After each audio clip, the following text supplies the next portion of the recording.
Something no parent should ever have to face happened recently. My kid, Alex, came home with a black A, and get this, the HOA and the school tried to suspend him. Their reason? A hoodie. They actually said he was a threat to the school system. Funny thing is, the only real threat they should have been worried about was his old man, who used to break bones for a living. Let me rewind a bit. But first, drop a comment and let me know where you're tuning in from today. The first time I saw blood on my son's face, I was ready to go to war with the school.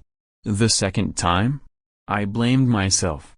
I should have seen the signs, the bullying, the setup, the HOA's fake friendly act with their underlying threats. This wasn't some random incident, it was a full-on battle. He didn't stomp through the door like usual. No backpack hitting the floor, no hoodie tossed aside, just the soft click of the closing door. Too controlled. I looked up from the kitchen counter. Alex stood there, half in shadow, one sleeve pulled tight across his stomach.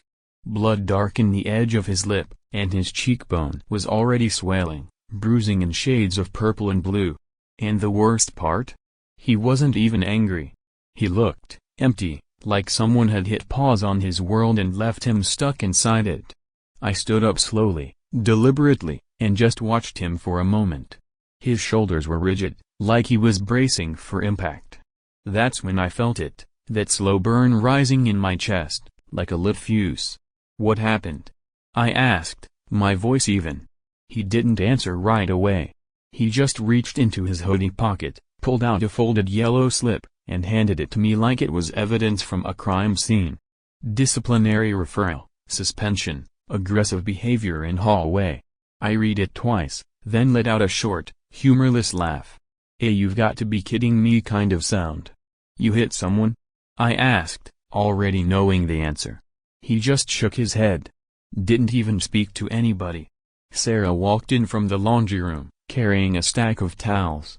The second she saw Alex's face, she dropped them like they were worthless. Oh my God, what happened? She rushed over to him, her hands already reaching out. He flinched, not out of fear, but more like he was just done being touched. Sarah crouched down and gently cupped his face, turning it toward the light. I didn't move. I just watched, because I knew if I took one step closer, something inside me would shatter. The last time I saw blood on his face, he was 12, sparring at the gym. Took a jab he didn't see coming. It rocked him. He blinked it off, clenched his jaw, and I told him, don't show it. Pain is fuel. Now, watching him do the same thing, holding it all in, wrecked me. Sarah looked at me, her eyes full of unspoken questions I didn't have answers to. I took the slip and read the fine print, incident details, hoodie featuring violent imagery caused distress. Student perceived as aggressive due to posture and attire. A hoodie. That's what this was about.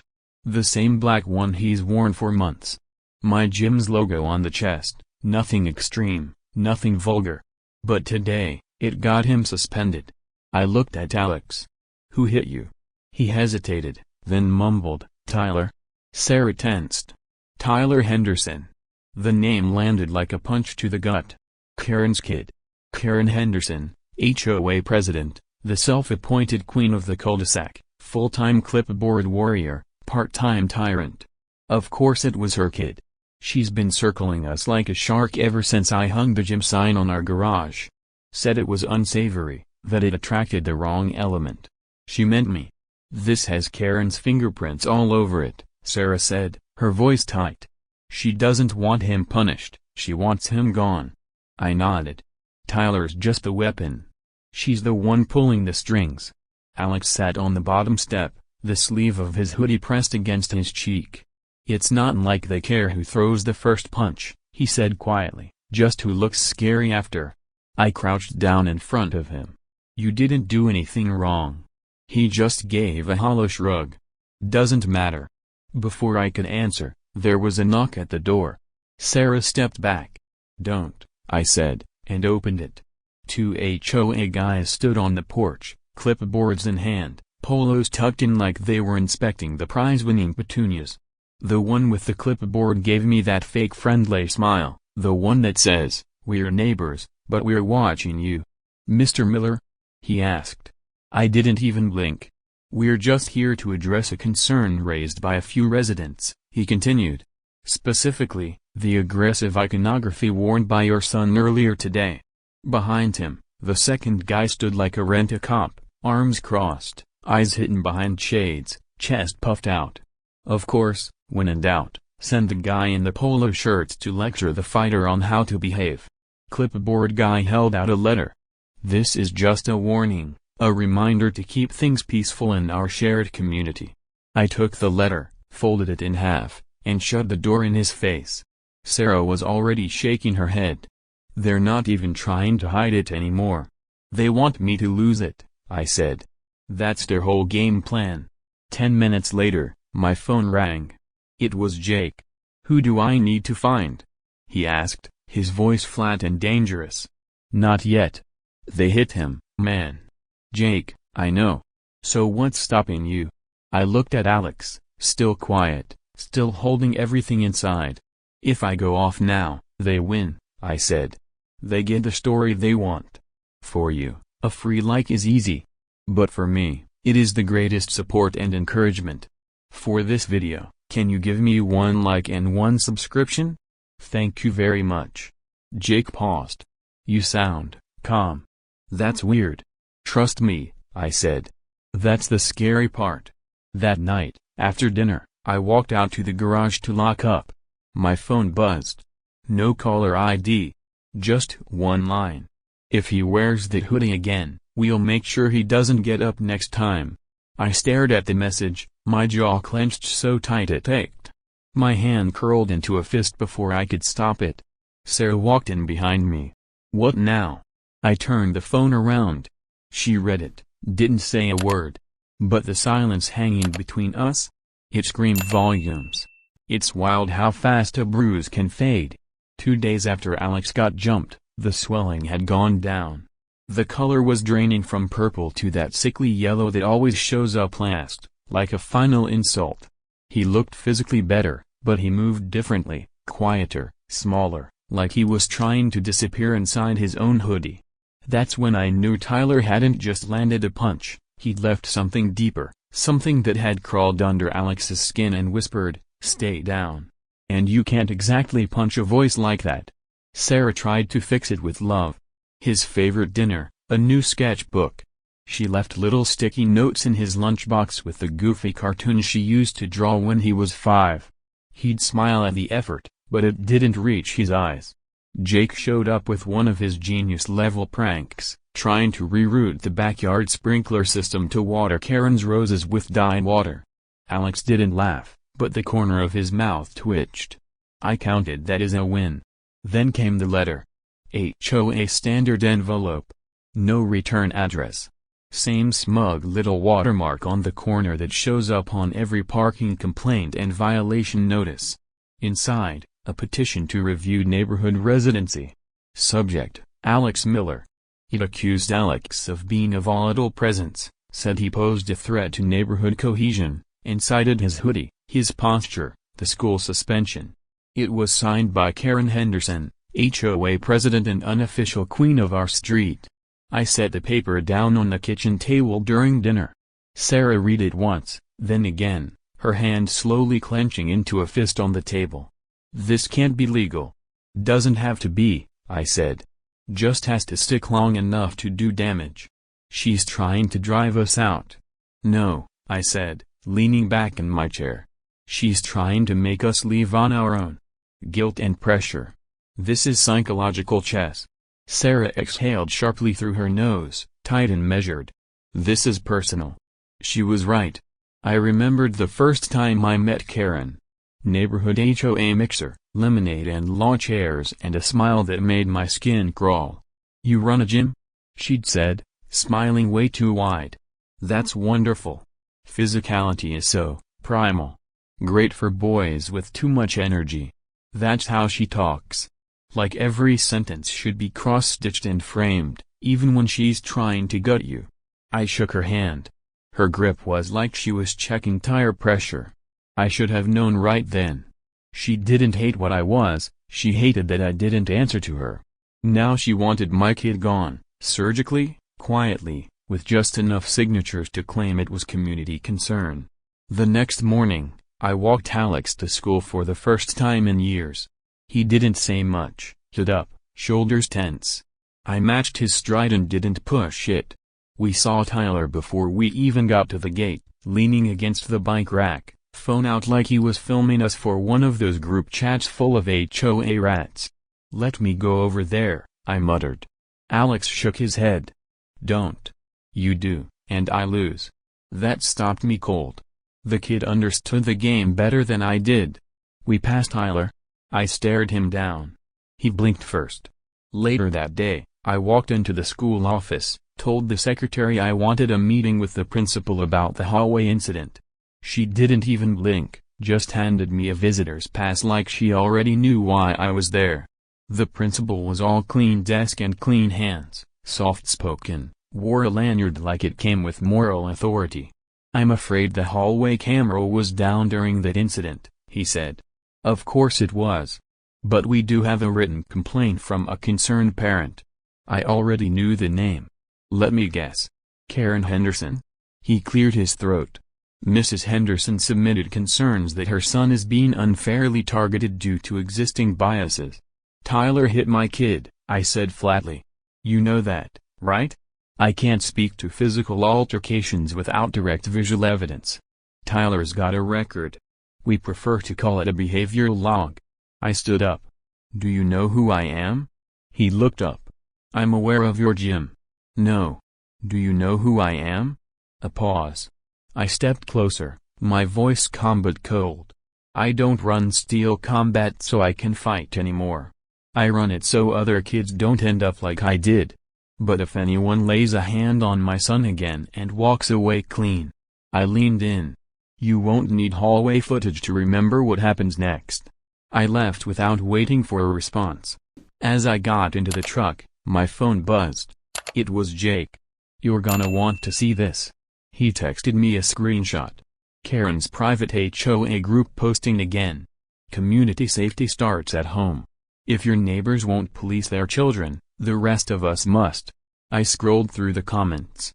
"Kids like that don't belong here. Maybe the father should be investigated. Miller's boy has always seemed off." I gripped the steering wheel so tight I heard it creak. My jaw locked, pulse loud in my ears. I wanted to smash the phone, wanted to drive straight to her house, kick the door down. Exactly what she could do with her HOA rulebook, but Alex was still in class. And Sarah? She was waiting at home with that look, the one that said, "Don't give her what she wants." So I didn't. But I would give her what she deserved. That night, as I was locking up the gym, Jake sent another message. One of Karen's private HOA emails. The subject line, Plan B. The red paint smeared across my truck door looked like blood. It wasn't even subtle, just a big, sloppy streak across the driver's side. Still wet, still dripping. That was the first real sign Karen had escalated. Before that, it was little things, petty things. Literal cracks, one in the gym window, a busted mailbox, trash cans tipped over like they were drunk. But this was personal because Alex found it first.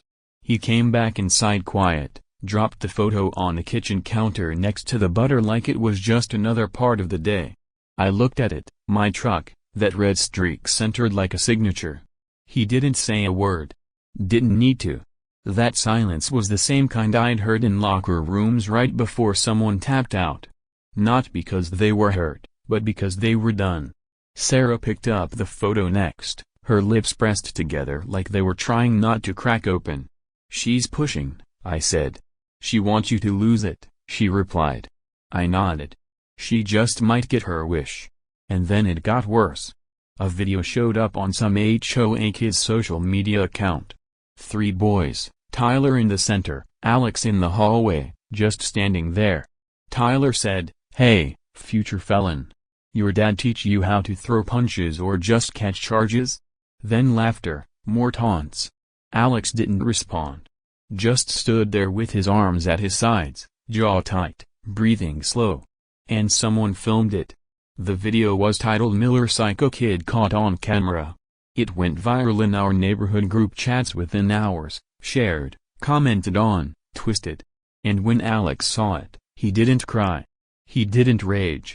He just stared at the screen like it was static. Then he said, "Do people really think I'm like that?" And that sentence, that one sentence, shattered something inside me. I used to teach fighters how to manage fear. I taught them how to take a hit and stand tall anyway. But Alex wasn't in a ring. He wasn't even swinging. He was just surviving. And I had trained him to be calm under fire. That calm? It was eating him alive. I went to the gym. I didn't plan on hitting anything, but I hit everything. Bag, wall, floor, even my own voice yelling into the concrete until my throat went raw. Jake found me like that. "You good?" he asked, stepping in without flinching. "Do I look good?" I snapped. He held up a flash drive. "You will." I stared at it. "What's on that?" "Proof. Karen's whole playbook." He plugged it into the wall-mounted TV. The screen flickered. Security cam footage. HOA conference room. Karen mid-monologue. "We need to create a pattern of disruption," she was saying. "Make it impossible for them to defend his place here. Public opinion is a tool. Use it." Another voice, "And if the father doesn't bite?" Karen didn't miss a beat. "Then we escalate." I paused the video. Let the word hang in the air. Escalate. I turned to Jake. "Where did you get this?"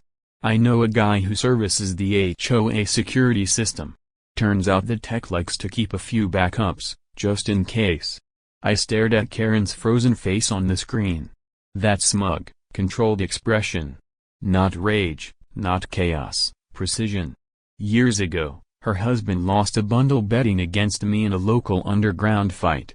I broke the other guy's orbital socket in the second round. Blood everywhere. Karen's husband never forgave me. But Karen? She didn't rant. She planned. And this wasn't about Alex anymore. This was about retribution. She couldn't beat me in the ring, so she found a new arena and used my son as the punching bag. That night, I sat on Alex's bed while he stared at the ceiling. "You know this isn't your fault, right?" He didn't move. "You stood there. You didn't fight. You did everything right. Still nothing. You're stronger than I was at your age," I said. "I would have swung. Lost control. You held your ground." Finally, he blinked. "Didn't feel like it." Sarah stood in the doorway, arms folded, watching both of us like she didn't know who needed help more. "For you, a free like is easy. But for me, it is the greatest support and encouragement. For this video, can you give me 1 like and 1 subscription?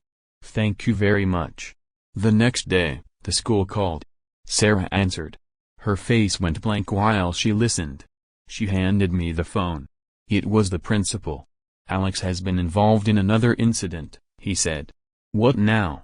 "He was seen standing too close to another student, Tyler Henderson. His posture was considered threatening." I didn't say anything. The principal continued, "We're moving forward with an emergency board review. Expulsion is now on the table." I hung up. No goodbye, no thanks. Just the dial tone buzzing in my ear like a heartbeat. Sarah looked at me. "Tell me you're not going to lose it." And I didn't answer because I wasn't sure anymore. And the worst part? The complaint wasn't filed by a teacher or a parent. It was filed by Karen again. And this time, she included a restraining order. You expect a war to sound like sirens, like shouting, alarms, broken glass. But when war comes dressed like a clipboard and a cardigan, it was even worse. She knocked once. Middle of the day, sun out, kids on bikes down the street. It should have been peaceful. But the moment I saw her neat hair, no makeup, black flats, that polite, neutral smile, my stomach turned. Not fear, something colder, recognition. This was what Karen had been aiming for the whole time. Not a fight, a report. I opened the door. She looked up, calm as a cucumber. "Mr. Miller?" I nodded. "I'm with Child Protective Services. I'm here following up on a set of community concerns regarding your son." Sarah peered at my shoulder instantly. You've got to be kidding me. The woman didn't flinch. I'm afraid I'm not. Her voice was measured, like she'd rehearsed it. I'd appreciate a few moments of your time. This won't take long. She was already looking past me into our home, scanning, recording. I could feel the heat crawl up my spine. I'd prefer if we talked out here, I said. I understand, she replied, but procedure requires I evaluate the environment firsthand. Your cooperation is appreciated. Sarah's hand gripped mine. Let her in. That's what her fingers said, even if her face was steel. So I did. She stepped into our home like she'd done it 100 times before. Not judging, just observing. And somehow, that made it feel worse. She opened her file, her eyes never stopping their movement. Do you have any firearms in the house? Does Alex have unsupervised access to internet-enabled devices? Would you consider your disciplinary style more authoritative or physical in nature? Has he ever expressed fear of either parent in a conflict situation? The way she said conflict situation made my jaw lock. I run a gym, I said. I coach discipline, not chaos. She made a note. Have you ever struck your son during correction? No, I haven't. Ever threatened physical consequences? No. Another note. Sarah sat perfectly still on the couch, hands clasped in her lap like she was afraid to move. I hated that. Hated seeing her shrink like that inside her own home. He's upstairs, Sarah said, working on a school project. The agent smiled like she'd just won bingo. I'd like to speak with him privately, if that's all right. No, I said. It's not. Sarah touched my hand again. This time it wasn't reassurance, it was pleading. Let her, she whispered. I stared at the agent. She smiled, waited, like she knew this part always worked. We called Alex down. He came quietly, hoodie zipped, eyes soft, no sarcasm, no spark. He sat at the kitchen table with her for 10 minutes. We stayed in the hallway, pretending not to listen, but we listened. Do you feel safe? Has anyone ever made you feel scared? Do you ever wish you lived somewhere else? Has your father ever yelled in a way that made you uncomfortable? My fists were clenched so tight I felt my nails dig into my skin. I heard Alex's voice once, quiet. She asked if he felt safe here. I didn't hear the answer. 10 minutes later, he walked out. Didn't look at us. Just went back upstairs, slow. The agent stood, closed her file. I appreciate your cooperation, she said. We'll be in touch. She left. The silence she left behind? It filled every corner of the house. Sarah stood by the table, frozen, staring at the photo on the wall, the one from the beach trip when Alex was 8. I never thought we'd get this far down, she said. I didn't know what to say. I sat on the edge of the couch and felt the weight of it all, the violations, the letters, the online videos, the sideways glances at the grocery store, and now this. I didn't get up again for almost an hour. That night, I checked the mail. Taped to the inside of the mailbox, not in it but to the metal wall, was a manila envelope. No stamp, no return address. Inside? A burner phone. It buzzed as soon as I touched it. One photo, me outside the gym, holding pads for one of the kids, 15 maybe, mid-swing. I was shouting, instructing, coaching. But the picture, taken from a low angle, my face distorted, the kid's arms flinching? It looked wrong. There was a second file, audio. My voice, push harder. You want a break? Tap now. Edited. Looping. Clipped of all context. Weaponized noise. Sarah played it once. Her face went pale. This is what they sent to CPS, I said. She sat down slow. It sounds like abuse. It's not, but it looks like it. She didn't cry, but she shook. A single, silent tremor through her whole frame. I've seen fighters break ribs without blinking. I've seen men lie still and breathe through shattered jaws. But watching her tremble like that? That was the worst thing I've ever seen. I don't think I can do this much longer, she whispered. I nodded. But inside, something cracked. Because if she was breaking, what chance did Alex have? The next morning, I found him outside on the porch, hood up, fingers tucked in his sleeves. He didn't look at me, just asked, "What happens if they win?" I sat beside him, didn't speak, because for the first time in this whole nightmare, I didn't know the answer. Later that morning, I checked the gym security system. 3 camera files were gone. All from the same night, same hour. And when I opened the lock supply closet, my backup hard drive was gone. And taped to a printed screenshot of me screaming into a punching bag, alone. And under it, in Sharpie, TikTok. I didn't catch him the first night, or the second, but on night 3, I nailed him. The motion-triggered camera I'd hidden inside the mailbox went off at 3:17 a.m. I was already half awake, sitting on the edge of the bed with a baseball bat and too many bad thoughts in my head. I opened the live feed on my phone, Laura's night vision. And there he was. A man in a hoodie, average height, gloves on, mask up, slipped something through the box like he was mailing a secret. Didn't look up, didn't hesitate. He was fast, trained, and I recognized the walk. The kind of stride you see in ex-military types, balanced, cautious, the kind that doesn't panic. Jake ran the footage through facial prediction. 4 hours later, he had a name, Trent Foley, private contractor, former Army. Karen had hired him twice through her fake landscaping company for property assessments. And now he was delivering messages in the dark. I didn't show Sarah. Not yet. Because by then, I had already started building the binder. It started after the CPS visit, after the burner phone, the shredded gym photo, the recording edited to make me sound like I was screaming at a kid. That was when I realized something important. She didn't want to fight me, she wanted me to explode.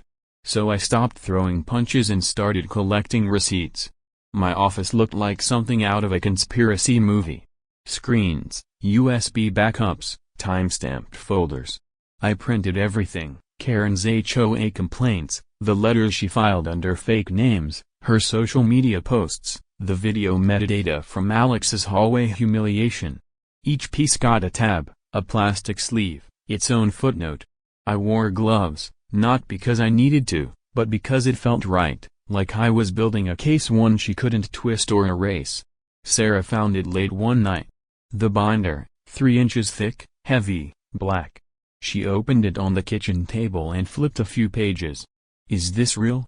she whispered. "It's all real," I said. She turned another tab, saw HOA records I wasn't supposed to have. "You hacked her." "No," I said. "I knew the right people.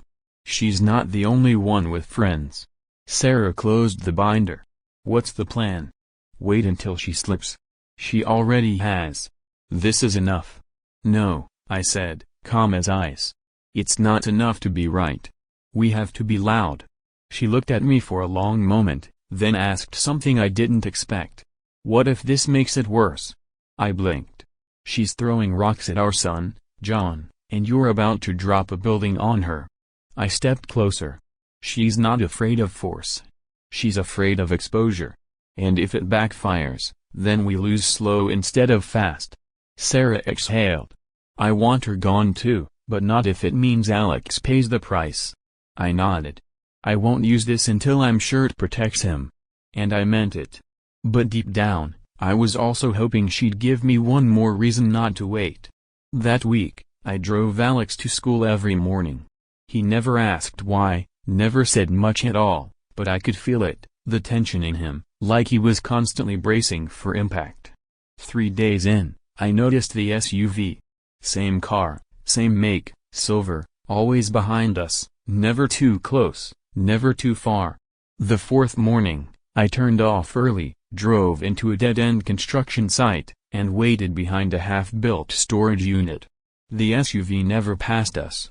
But that afternoon, when I pulled into the gym, there it was, parked and empty. I approached slowly, checked the windows, glove box half open. Inside? A photo of Alex taken at school from across the street, hoodie up, hands in his pockets. On the back, written in black ink, him first. I didn't tell Sarah. I didn't say a word. I just took the photo, added it to the binder, logged it with the time, GPS, and file path. Then I called Jake. "We're upgrading," I said. "To what?" "Live surveillance. Driveway, perimeter, gym interior. And I want every HOA meeting room bugged." He whistled. "You're going scorched earth." I smiled. "No. I'm setting the fuse." That night, Alex came home quiet, but he paused before heading upstairs. "Dad?" "Yeah?" He reached into his backpack, pulled out a bag. Inside? His hoodie, shredded, cut straight across the chest, my gym logo sliced in half. The fabric limp, jagged. Taped to the front was a yellow sticky note. 3 words, "Final warning. Comply." I didn't speak. Alex held it up, looked at me, and for the first time in weeks, I saw something different in his eyes. Not fear, focus. "They think I'm scared," he said. "I'm just watching." I nodded. "That's my boy. For you, a free like is easy. But for me, it is the greatest support and encouragement. For this video, can you give me 1 like and 1 subscription? Thank you very much." But peace doesn't last long in places built on lies. The next morning, the gym felt wrong. I noticed it the second I pulled into the lot. Door was shut, alarm light blinking green. But something in the air told me different. I opened up like normal, only the lock didn't click because it was never locked at all. And I'm meticulous.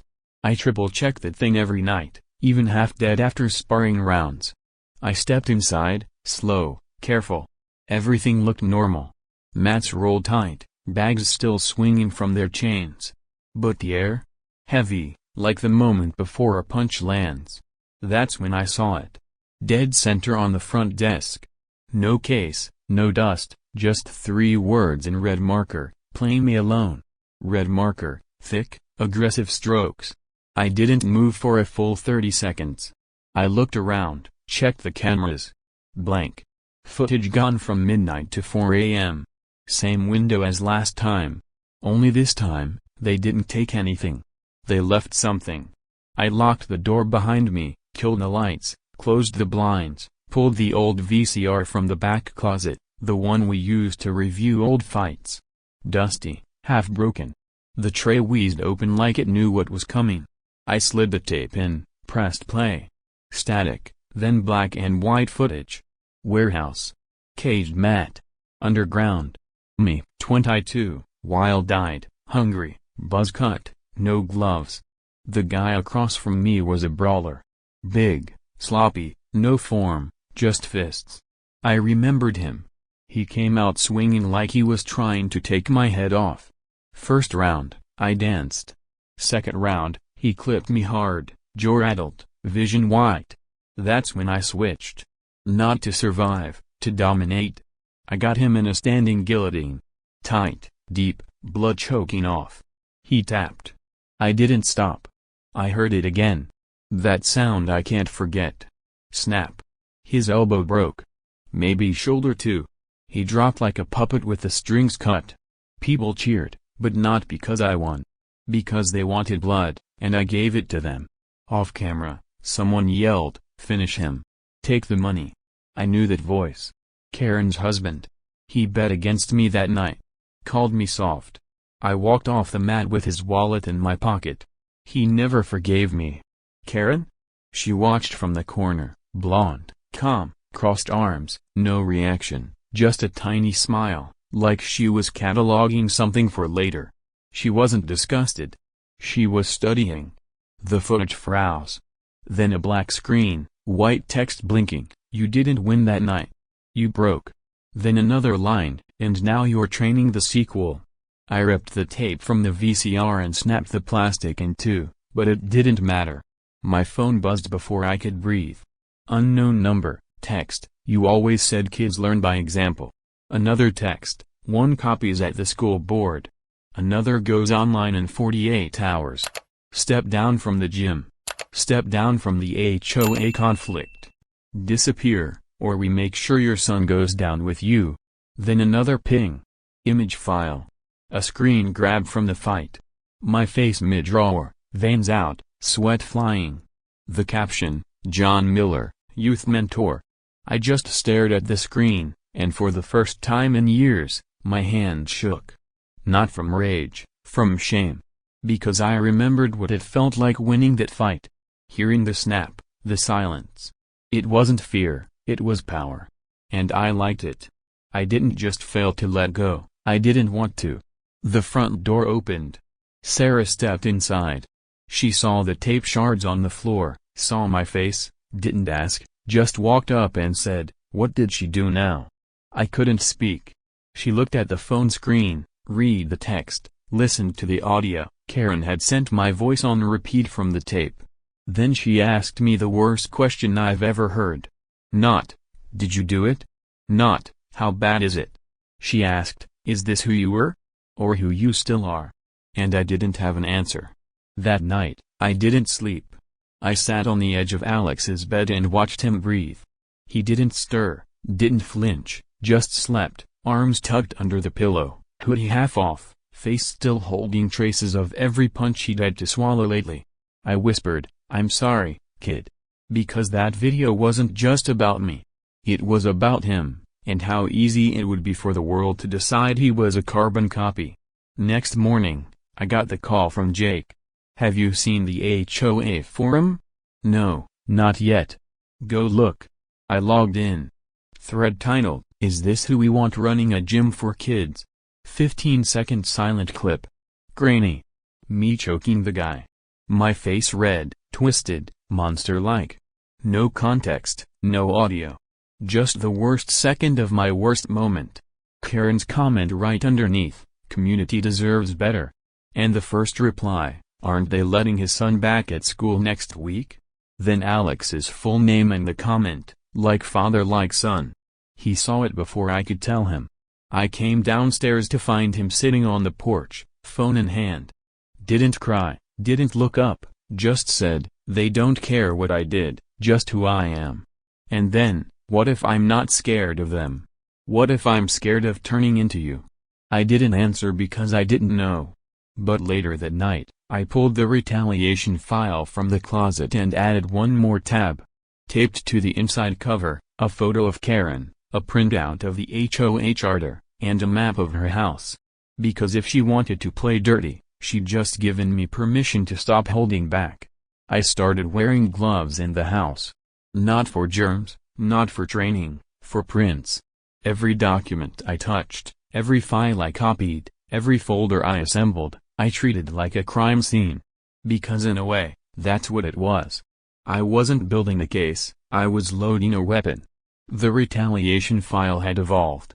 No longer just screenshots and complaints. Now it had weight. Permits, signatures, money trails, witness statements, and most important of all, intent. Because Karen didn't just ruin my son's name, she orchestrated it. Wasn't defending him anymore, I was about to go full scorched earth. The printer spit out sheet after sheet, red circles scribbled across vendor names and addresses. In the corner of the room, a bulletin board groaned under the weight of thumbtacks and strings. Names, dates, dollar amounts. Each line was a nail in her coffin. Jake walked in mid-spool. "Jesus," he said, dodging a dangling push pin. "You writing a manifesto or mapping out a heist?" "Both," I said. He looked over the wall, saw the zoning maps, the phony invoices, the scanned minutes from HOA meetings Karen claimed were never recorded. "You're really doing this?" I nodded. "I'm not just stopping her, I'm erasing the idea of her." He picked up a folder labeled Foley, private contractor. "Where'd you get this stuff?" "Same place she got her fake complaint signatures." He smirked. "Illegally?" I looked up. "Thoroughly." The file centerpiece was a bank routing document, HOA funds that had been reallocated to maintenance contracts for work never completed. Guess who signed off? Karen. Twice. And both dates coincided with HOA complaint surges against my family. In other words, she funded the harassment using the fine she levied against us. I laid out the sequence on the kitchen table. Sarah walked in mid-sort. She stopped, stared. "What's all this?" "Her end," I said. I handed her a photo, Karen shaking hands with a vendor whose license was revoked 3 years ago. Sarah flipped it over. "Read the back," then looked at me. "You're ready?" "No," I said. "I'm overdue." She didn't speak for a long time, then softly, "This won't undo what she did to Alex." I nodded. "But it might stop the next Alex from getting it." She picked up a letter, one from the HOA accusing our family of creating a climate of hostility. Sarah smiled bitterly. "They should frame that." Then she met my eyes. "But don't become her. Promise me." That night, I found Alex in the garage. He was hunched over a folding table, elbow deep in wires and motors. The RC car, only now it had dual LED headlights, a new antenna, reinforced shocks, and what looked like a camera module from one of my old gym GoPros. "You working on a science fair project?" He didn't look up. "Surveillance. You said if we wanted to win, we needed proof." He clicked the remote. The car lit up with a soft red pulse. "It's got night vision, real-time feed, long-range mic. You built that?" I asked. He nodded. "They hide in the dark, so I built something that sees in it." I stood there watching him. This wasn't just my son anymore. This was a survivor who'd stopped flinching and started thinking. He handed me the controller. I tested the vents in the HOA hall. "Car fits." "You sure?" "Measured twice." He gave a slight smile. "It's fast enough to run over Karen's foot on the way out." We both laughed for the first time in a long time. The next day, I filed everything with the city ethics office. 38 pages, indexed, numbered, signed, and CC'd 2 reporters who had been circling Karen's HOA for years. But that was only phase 1. Phase 2, letting her think she still had the upper hand. Karen called an emergency HOA meeting that weekend. No cameras, no phones, private discussion only. But Alex? He had already driven the RC car in hours before, parked it inside the HVAC vent behind the speaker podium. Its camera fed straight to my laptop. So when Karen stood up, closed the doors, and said, "We need to discuss John Miller's permanent removal from this community," I was already screen recording. She didn't stop there. "He's creating instability. He's weaponizing legal jargon. If we don't act now, the board becomes irrelevant." Then another voice, "What about the misuse claims?" Karen smiled. "By the time anyone checks the permits, we'll have moved the funds. He won't get far." Gotcha. That night, I played the audio for Sarah, then Alex, then Jake. We sat in the dark, watching a pixelated video of a woman condemning herself, line by line. Sarah said nothing. Jake just muttered, "She's done." Alex looked at me. "So when do we show them?" I opened the laptop, loaded the file, and hit upload. The clip would go live the next morning, public link sent to every HOA member, local reporter, and the city clerk's office. But that wasn't the best part. The best part? We were just getting started. Because the final play wouldn't be on a screen. It would be in person, at Karen's annual community gala, with cameras and witnesses. And the kind of fall you don't recover from.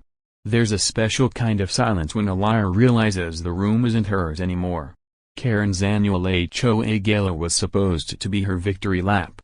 Lace tablecloths, an ice sculpture of the HOA logo, a violinist. Yes, a real one. I half expected someone to hand me a champagne flute with my eviction notice printed on the glass. She wanted it polished, public, perfect, which made it the ideal place to tear everything down.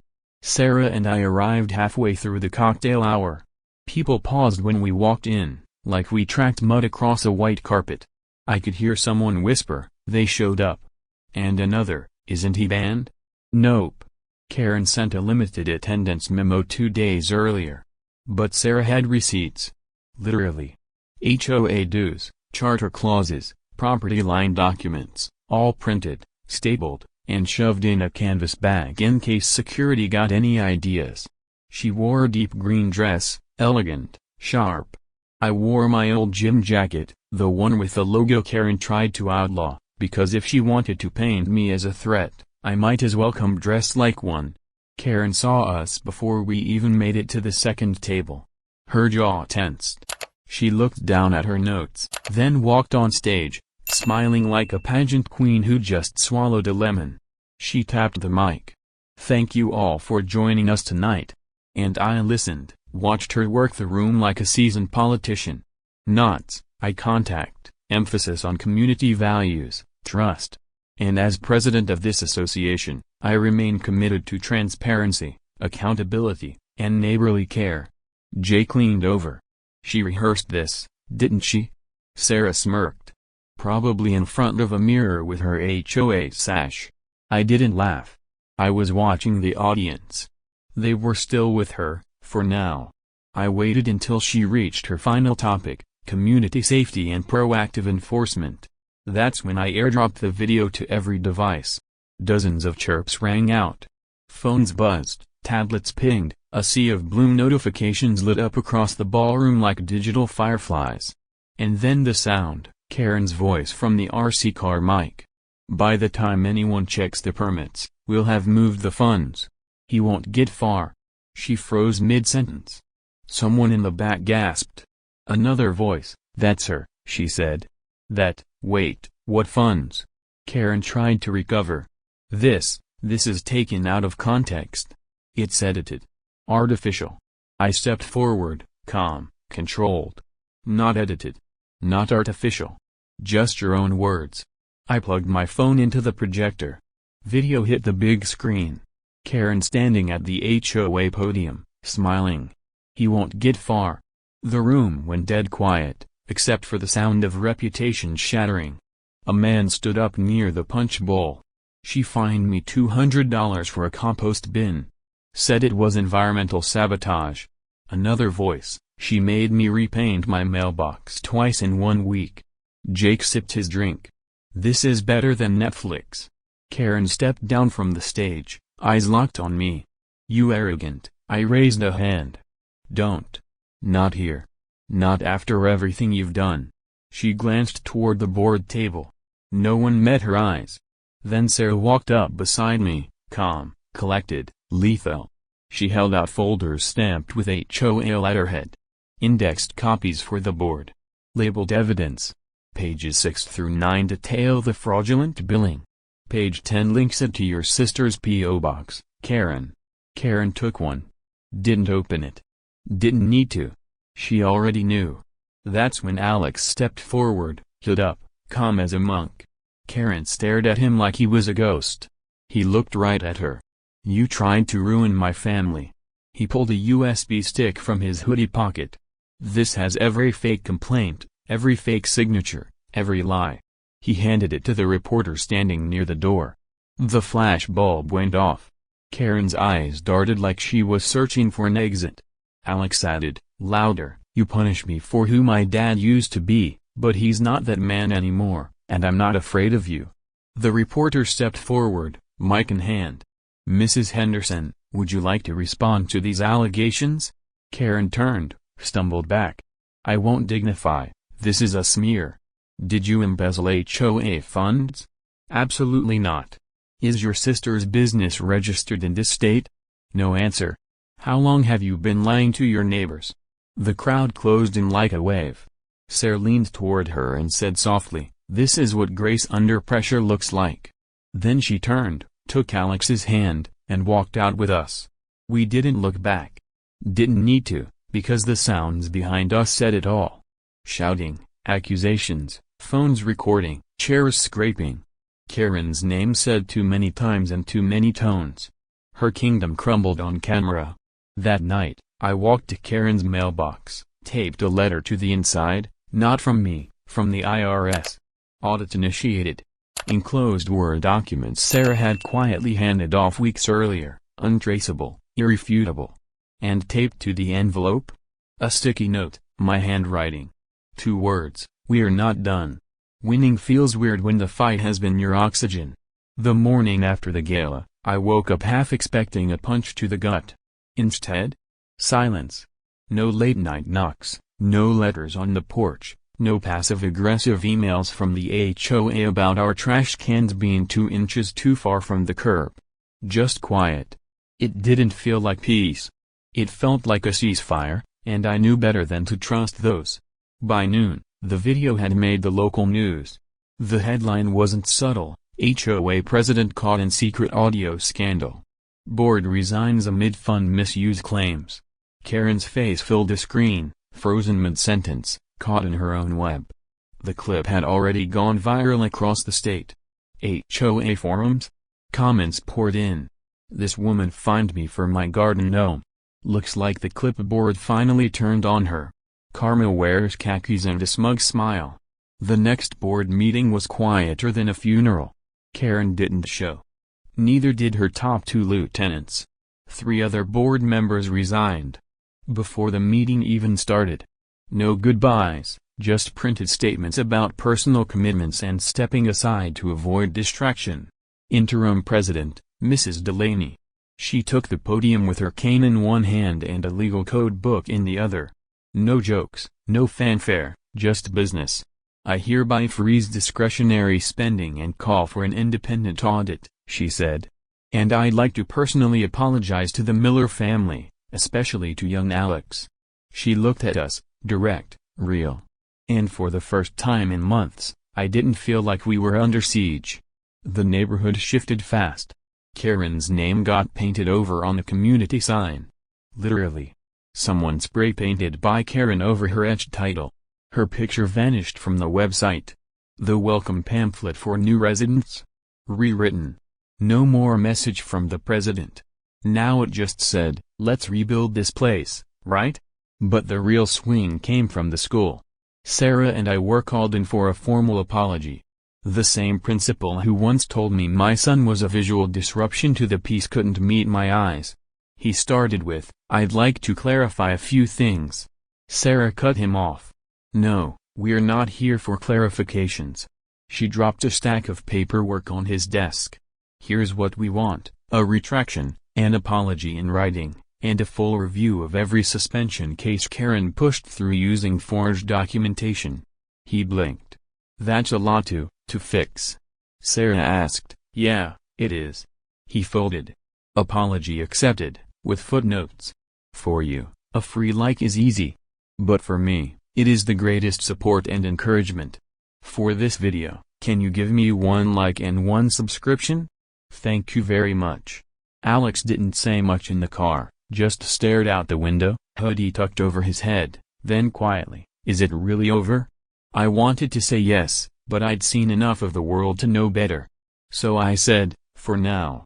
He nodded once. Didn't ask anything else. Didn't need to. 2 weeks later, the final nail dropped. A government envelope in our mailbox. Audit initiated. Karen's sister's business. Karen's landscaping contracts. The matching dates to HOA fine surges. Every file we'd fed into the chain through back doors, anonymous drops, legal routes, and now it was official. Federal. Unforgiving. I saw Karen one last time. Grocery store. No clipboard, no heels, just a loose hoodie and cracked sunglasses. She stood near the deli counter, holding a single container of chicken salad like it was the only thing keeping her tethered to the world. She saw me, didn't flinch, didn't speak, just turned and walked away. Slow, shoulders heavy. Her empire was gone. Her voice was gone. But the damage was still there. Because that's what people like her leave behind. Not battles, but bruises that don't show up until the adrenaline wears off. Back home, I found Alex in the garage. The RC car sat on the workbench. He wasn't modifying it, just cleaning the lens, keeping it sharp. I watched him for a second, then said, "Still keeping the camera?" He nodded. "Yeah. Think we'll need it again?" He looked up, thought for a second, then, "Hope not." A pause. "But if someone like her shows up again?" His voice steadied. "I won't wait for someone else to fix it." That one hit me because it wasn't about Karen anymore. It was about him. I sat beside him, watched his hands work, clean, careful. "You did good," I said. He didn't smile, just kept his eyes on the car. "So did you." And that was enough. Not forgiveness, not a medal, just truth. Later that night, I passed by the shelf where the Retaliation file sat, thick, worn, closed. Sarah stood in the doorway. "Are you going to burn it?" I looked at it, felt the weight, Remembered every lie, every cut, every time I almost became the thing I was fighting. "No," I said. "Not yet." She walked over, took the file gently, opened the hallway safe, locked it inside. "I'll hold on to it," she said. "For peace. For protection." I nodded, and for once, I felt okay letting go. I turned out the lights, passed by Alex's door. He was asleep, hands tucked under the pillow, his hoodie folded neatly on the chair. The car parked next to it. And just before I turned away, I saw the sticky note taped to the RC controller. 3 words, "Eyes open always." Because the enemy was gone. But the lesson? That was forever. Peace doesn't arrive like thunder. It shows up quiet. No headlines, no applause. Just a Tuesday morning where your kid walks out the front door without checking over his shoulder. That was the win. Alex went back to school the next week. No whispers, no stares, just nods. He wore his hoodie, sat front row, answered questions, passed his math quiz with a 96. And this time, nobody called him a threat. Sarah stood at the window that morning, arms crossed, watching him disappear down the sidewalk. "He's not hiding anymore," she said. "Nope," I replied. "He's walking tall." And for the first time in months, so was I. At the gym, I rewrote the code on the wall, the rules every student memorizes before they throw their first punch. I added one more: strength isn't what you hit with, it's what you stand for. And Alex? He painted the letters. Every one of them. Karen didn't show her face again. She sold her house in silence, moved 3 counties away under undisclosed circumstances. No goodbye, no closure, just gone. She left behind a bent campaign sign that said Karen for HOA president. I found it face down in the mud. I left it there, where it belonged. As for her son, Tyler, transferred schools. Not by choice. Word is he's starting fresh. Funny how that only happens after you've burned everything behind you. The file, the binder we built. It's locked up now, tucked in Sarah's safe. She didn't ask me if she should burn it. She just looked at me and said, "We keep it. Not for revenge.